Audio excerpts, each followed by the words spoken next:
Hello guys, welcome to the new episode of my channel. আজকে এই ভিডিওতে কতগুলো আপডেট তোমাদের সঙ্গে শেয়ার করবো। তো ফার্স্টে যে জিনিসটি দিয়ে শুরু করবো সেটা কোনো আপডেট নয়, সেটা আমার একটা মিস্টেক হয়েছিল আমার লাস্ট ভিডিওতে, যেখানে আমি মিঠুন চক্রবর্তী অভিনীত সিনেমা রিওয়াজের ট্রেলার নিয়ে কথা বলেছিলাম। এবং ওই ট্রেলারে আমি বলেছিলাম যে সিনেমাটার এখনও রিলিজ ডেট অ্যানাউন্সমেন্ট করা হয়নি। তো সেখানে আমাকে অনেকে কমেন্ট করে বলেছে এটা তো তুমি ভুল ইনফরমেশন দিচ্ছ, কারণ সিনেমাটা অলরেডি রিলিজ হয়ে গেছে। হ্যাঁ, এটাই ঠিক, সিনেমাটা কিন্তু 7 মার্চ জি5-এ কিন্তু অলরেডি প্রিমিয়ার হয়ে গেছে এবং রিলিজ হয়েছে। এটা একটা ওটিটি রিলিজ হয়েছে সিনেমাটা। এটা একটা 2022 সালের নির্মিত সিনেমা ছিল, এটা ওটিটিতে রিলিজ করা হয়েছে 7 মার্চে।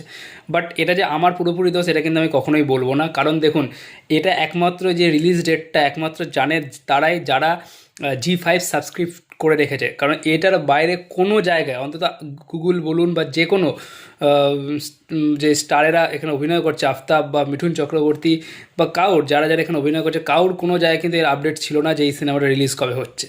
আমি ট্রেলার দেখার আগেও বহু সার্চ করেছি, কিন্তু কোনো জায়গায়, ইভেন এখনও আমি জানি না, আমি যখন ভিডিওটা বানাচ্ছি তারপর আপডেট হবে কিনা, গুগল বা IMDb কোনো জায়গাতে কিন্তু সিনেমাটা রিলিজ ডেট সম্পর্কিত কোনো আপডেট দেয়া নেই। বাট সিনেমাটা রিলিজ হয়ে গেছে। তোমরা যারা যারা দেখোনি, যাদের জি5 সাবস্ক্রিপশন নেওয়া আছে, তারা প্লিজ সিনেমাটা দেখো এবং তোমাদের ফিডব্যাক অবশ্যই আমাদের সাথে শেয়ার করো। চলো এবার আপডেটে আসি। তো ফার্স্ট যে আপডেট নিয়ে কথা বলো সেটা হচ্ছে জাট সিনেমাটার যে মুখ্য নেগেটিভ চরিত্র অভিনয় করছে আমরা প্রত্যেকে জানি, রণদীপ হুড্ডা। এবার তার ক্যারেক্টারের একটা মোশন পোস্টার একটা ক্যারেক্টার রিভিল, একটা গ্লিমস আমরা দেখতে পাচ্ছি, যেখানে তার ক্যারেক্টারটার নাম হচ্ছে রানা তুঙ্গা। ঠিক আছে, তাকে মূলত দেখানো যায় সে একটা জেলের মধ্যে রয়েছে এবং প্রবলি সেই জেলটা থেকে সে পালিয়ে যাবে। এবং তার ক্যারেক্টারটাও কিন্তু সানি দেওয়ালের ক্যারেক্টারের অপোজিটে কিন্তু একটা বেশ শক্তিশালী ক্যারেক্টার হিসেবেই তাকে কিন্তু প্রেজেন্ট করা হচ্ছে। এবং তার যে ডায়লগটা রয়েছে, মুঝে আপনার নাম বহুত পছন্দ হে, এই যে ডায়লগটা কিন্তু বেশ ইম্প্যাক্টফুল বলে আমার মনে হলো। তো এইটা ফেস অফটা কিন্তু খুব ভালো লাগবে, যে সানি দেওয়াল ভার্সেস রণদীপ হুড্ডা, ফেস অফটা কেমন হয় সেটা কিন্তু দেখার জন্য আমি খুব আগ্রহী। এরপরে যে আপডেটটা নিয়ে কথা বলে সেটা হচ্ছে শয়তানের পরে অজয় দেবগন আবার প্রডিউসার হিসেবে কামব্যাক করতে চলেছে এবং শয়তানেরই মতো কিন্তু একটা বোল্ড সাবজেক্টে সে আবার কামব্যাক করতে চলেছে। এইবারে তার সিনেমার নাম হচ্ছে মা, যেখানে মুখ্য চরিত্র অভিনয় করছে কাজল। এখানে যে মোশন পোস্টারটা লঞ্চ করা হয়েছে, সেখানে এক পাশে দেখাচ্ছে মা কালীকে এবং আরেক পাশে একটা রাক্ষসকে দেখাচ্ছে, মাঝখানে তার মেয়েকে নিয়ে কাজল দাঁড়িয়ে রয়েছে, নিজের মেয়েকে নিয়ে কাজল দাঁড়িয়ে রয়েছে। তো এটা আমরা পোস্টারটা দেখেই বুঝতে পেরেছি এটাও কিন্তু ওই একটা ভালো শক্তি ভার্সেস নেগেটিভ এনার্জি একটা ফাইট হতে চলেছে এবং প্রবাবলি মেয়েটাকে কোনোভাবে নেগেটিভ এনার্জি প্রসেস করবে, তারপরে কীভাবে কাজল মেয়েকে বাঁচাবে, এটাই হচ্ছে মেন স্টোরি। এবার দেখা যাক যে স্টোরিটা আরও কতটা কি ভালো হয় সেটা কিন্তু, কারণ শয়তান খুবই বোল্ড সাবজেক্টের সিনেমা ছিল, খুব ভালো লেগেছে, অডিয়েন্স বক্স অফিস সুপারহিট হয়েছে। এই সিনেমাটাও কিন্তু আশা করি বক্স অফিসে ভালো করে বলে আমার মনে হয়। এরপরে যে আপডেট নিয়ে কথা বলে সেটা হচ্ছে সিকান্দার সিনেমার দ্বিতীয়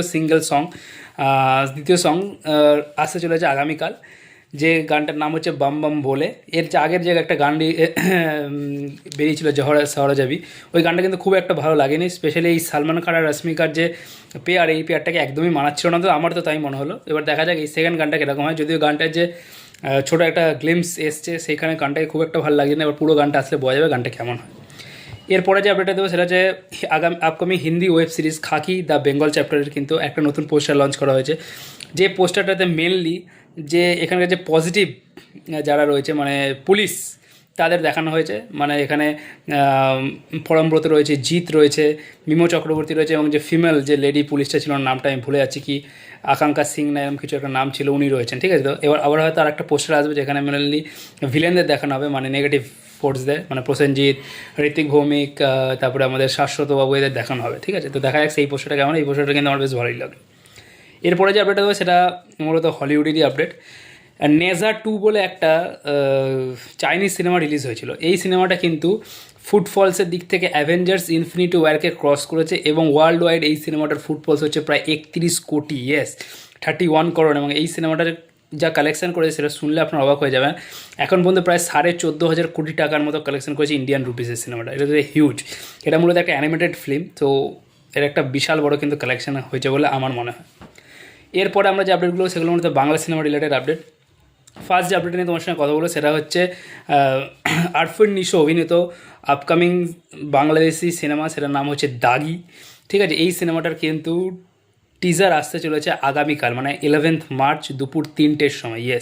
এই সিনেমাটা নিয়ে কিন্তু হিউজ হাইপ আছে, কারণ আরফিন নিশোর আগের যে সিনেমাটা ছিল সুড়ঙ্গ, সেই সিনেমাটা খুব পপুলার হয়েছিল। তো দেখা যাক এই দাগি সিনেমাটা তার কীরকম হয়। এরপরে যে আপডেট নিয়ে কথা বলবো সেটা হচ্ছে আপনার ইয়াশ অভিনীত বাংলা, মানে ইয়াশ মানে হিন্দি সাউথের ইয়াশ নয়, আমাদের বাংলা ইয়াশ অভিনীত আপকামিং সিনেমা আড়ি, যেখানে ইয়াসের সাথে নুসরাত জাহান এবং মৌসুমী চ্যাটার্জি মুখ্য চরিত্রে অভিনয় করতে রয়েছে। এটা মূলত একটা মা এবং ছেলের গল্প হতে চলেছে, এবং বাবা ছেলের গল্প তো আমরা সন্তানে দেখলাম, এবার মা ছেলের গল্প দেখার পালা। তো দেখুন, মা আমাদের কাছে খুবই একটা মানে সবথেকে যেই হোক, মা কিন্তু সবথেকে ইমোশনাল আমাদের পয়েন্ট, সবথেকে সফট কর্নার যে কোনো একটা মানুষের ক্ষেত্রে। আমরা এর আগে গোত্রতে দেখেছিলাম মা ছেলের বন্ডিংয়ের ওপর সিনেমা, সেটি খুব ভালো হয়েছিল সিনেমাটার। তো ওর একটা গানও খুব খুব খুব পপুলার হয়েছিল। তো দেখা যাক এই সিনেমাটা কীরকম হয়, এবং এটা কি ইয়াসের কামব্যাক সিনেমা হয়। কারণ দেখুন, এই সাবজেক্টটা কিন্তু আমি যেটা বললাম, বিশাল একটা ইমোশনাল সাবজেক্ট। মা হচ্ছে সবার কাছে একটা সফট কর্নার। ঠিক আছে, দেখা যাক এটা কীরকম কী হয়। এরপরে যে আপডেটটা নিয়ে কথা বলবো সেটা হচ্ছে প্রসেনজিৎ অভিনীত আপকামিং সিনেমা বিজয়গড়ের হিরে, এই সিনেমাটার শ্যুটিং কিন্তু শুরু হয়ে গেছে।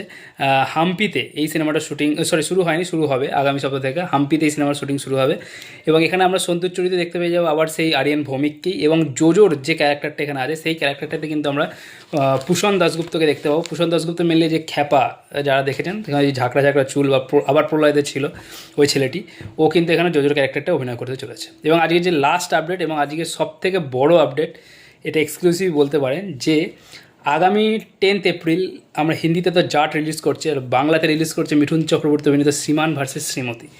কিন্তু বাংলাতেও কিন্তু উইন্ডো খালি নেই। ইয়েস, সৃজিত মুখার্জি অভিনীত সিনেমা কিল বিল সোসাইটি, যেটাতে মুখ্য চরিত্র অভিনয় করছে পরমব্রত এবং কৌশানী, এই সিনেমাটাও কিন্তু 10 এপ্রিলই রিলিজ করতে চলেছে। ইয়েস, তার মানে বাংলাতেও কিন্তু হল ভাগাভাগি হতে চলেছে। এবং তার উপরে আবার 11 এপ্রিল সুমন ঘোষের পুরাতন, যেখানে প্রবাবলি কী নাম যেন ওনার ভুলে গেলাম, আরে ঋতুপর্ণা আছে এবং আরেকজন আছে, ওনার নামটা খুবই লিজেন্ডারি একজন অভিনেত্রী, উনি রয়েছেন, আমার নামটা এই মুহূর্তে মনে পড়ছে না, তো ওনারা অভিনয় করছেন।